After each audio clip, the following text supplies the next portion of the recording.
Alright guys, so I've got the tracks. I had them tight.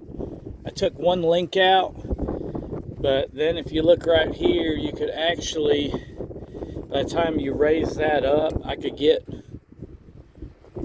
almost another link in there. I don't know. I'm going to leave it like it is, mainly because I don't have time. I've got to get this thing onto a job in the morning. So this will be the first, actually it'll be almost the first real job of this whole machine since I bought this machine.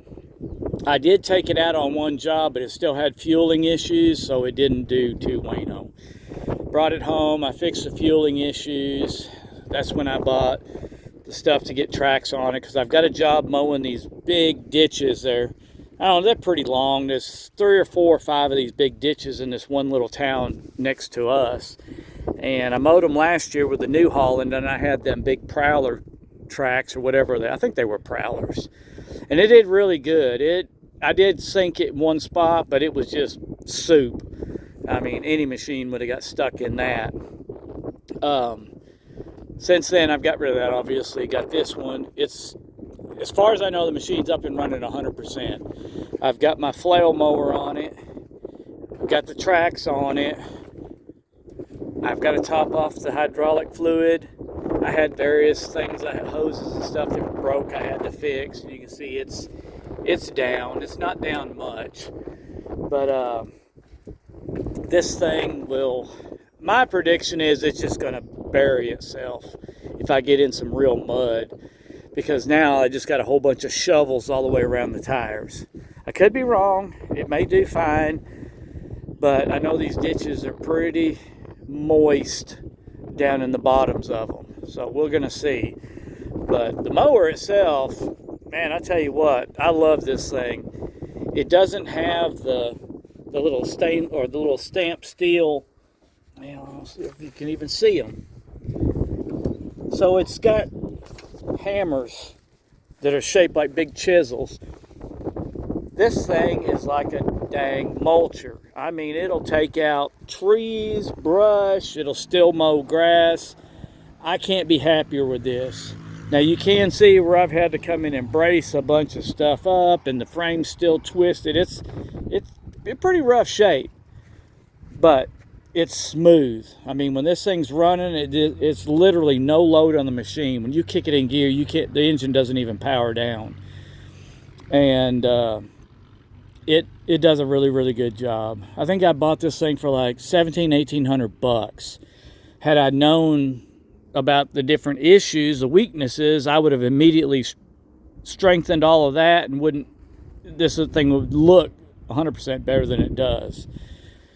But I wouldn't hesitate to buy another one just like this tomorrow if I had the money to get it and I needed it for a job, because this thing is freaking awesome.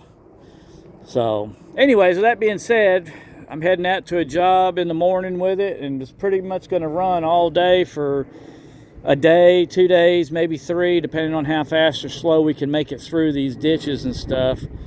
But well, I say I think this year I'm doing all of them on my own. So, wish me luck, guys. And I did get the Chevy. You see the little fuel cans down there? I'll show you what I did with that. I made a temporary fuel system, and it actually fits under the hood. I wouldn't leave it there and drive it around. It'd get too hot and burn up. But it's basically a 3-gallon boat tank.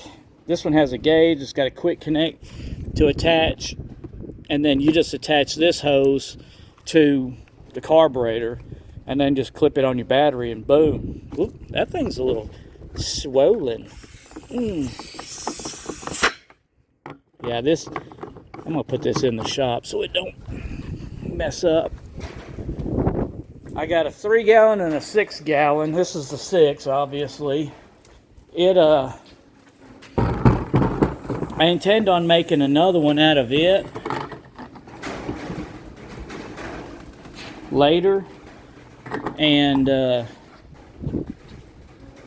this one, I really intended on having it run off of like a DeWalt battery. And you still can. You just have to put a couple of either coins or ring terminals in the positive and negative on the DeWalt, and then clip them on, and it works fine. But I was able to stick it under the hood of the Chevy and actually fire it up and let it run long enough to drive it from where it was at over to here. And I've got it on the marketplace. If any of you guys are interested in it, I started it kind of high. I've got it for $2,500 or best offer. It's got a 454, turbo 400. The motor and transmission are good. Carburetor is pretty much junk. It needs to be completely overhauled. It's a Quadrajet. Needs all tires and wheels. You know, it's got mismatched. This one's different from that one. That one from that. I think the back two may be the same, but this is a newer Chevy. That one's an old white spoke wagon wheel, trailer rim and tire. This one goes flat pretty regular. All the tires are just junk, but they will hold air long enough to drive it around. It's got a Tommy gate on the back. I haven't even checked the condition of that, if it works or not. The truck does come with the factory tailgate, already painted the same color.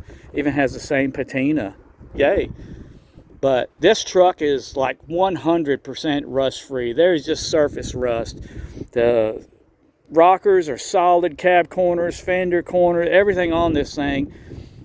There is zero rot, no pinholes, no nothing. You can crawl underneath and everything looks clean, and I mean, it looks like something that's on a 5 or 6 year old vehicle underneath. Doesn't have fuel tanks in it. I've got the fuel tanks. They need to be installed, but this is a project. This is somebody that wants a real nice truck. When they're done, they can put, and I don't mean a lot of money in it, they can put a little bit of money in this and have a decent rig. The most money would be in the wheels and tires and paint. It's got power windows and door locks, which I know they don't work. I haven't checked. It could be fuses, it could be the switches, it could be the motors themselves. I have no clue. But it's got power windows and door locks, tilt, cruise, AC. Obviously the AC don't work, but I have all the stuff to put in there, and you could make this thing a nice run and drive an AC truck. It's a shame it ain't four-wheel drive, or I'd be keeping this thing in a heartbeat, especially with that big block in it. But anyhow, so that's what we got going on now. Gonna go out tomorrow and try to make some money. I've actually listed that skid steer to try to sell it, and I don't want to, but I mean, it's coming to that. I've got my welder, alternator, air compressor set up there. It's already on the marketplace too. I'm not too, that ain't gonna hurt my feelings too much, because I have this generator, I've got welders, I can MIG, TIG, stick, whatever I wanted pretty much on the side of the road, along with my plasma. I finished the door, got it painted. I had a guy that was gonna polish that. He never, no-show. So I went ahead and reinstalled it, and in the process, I cracked that bottom. Don't care. I have this solid door for the skid steer, and then I've got a soft vinyl door that'll also go on it if I need it. But yeah, so we knocked out a few things today. Kids are fixing to come home from church, and we're going to call it a day. And thank y'all for watching. Guys, go check out my channel. I don't want to be the sad sap, like, please go subscribe and watch my videos. But if you want to, cool. Head over to Old Iron Finder on YouTube. I'm on Instagram and obviously TikTok, all three as Old Iron Finder. But YouTube's the one that I'm hoping I can get monetized with and start making a little bit of money to supplement my income. So if y'all feel like it, go over there, start watching them. Got to get them watch hours up. I'm not worried about subscribers. I've got plenty of them. Y'all can subscribe if you want, and that would be great. I welcome any more subscribers, but it's a dadgum watch hours that everybody talks about, and it's true. They're the hardest to get. And I haven't give up on this thing yet. I gotta wait till my patience is in the green before I get down in there and start stripping that harness apart and splicing into it. So I don't know when that's going to be. Soon, hopefully, because I'm ready to get this thing up and running, especially if I have to sell this truck, which may also be coming soon if work don't pick up.